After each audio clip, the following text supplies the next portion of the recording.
নমস্কাৰ জোহাৰ। আজি মাঘ বিহু তথা ভোগালী বিহুৰ উপলক্ষে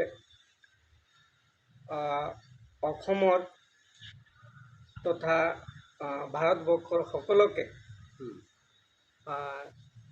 শুভেচ্ছা জনালোঁ। সকলোৰে যাতে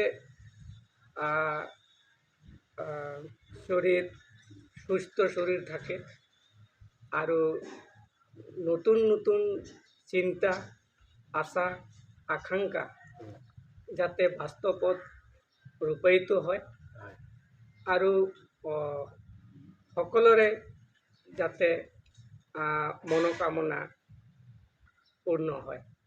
আর এইখিনিতে মই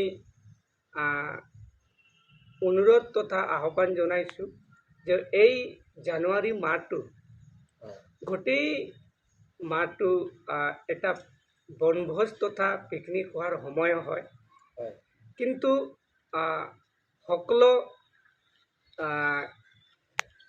প্ৰত্যেকে ভাবি আছে যে মই ক'ত পিকনিক খাবলৈ যাম, ক'ত নিজে নিজে ঠাই সিলেকশ্যন কৰি আছে গৈ আছে। কিন্তু মই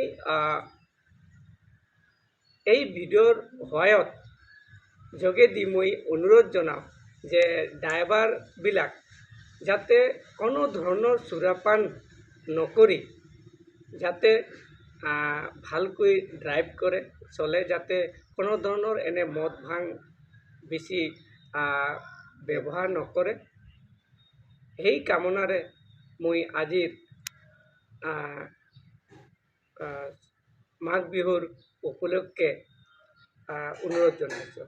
আকৌ এবাৰ সকলোকে মই আজিৰ মাঘ বিহুৰ শুভেচ্ছা জ্ঞাপন কৰিছোঁ। ধন্যবাদ। বন্ধ কৰেন স্যাৰ।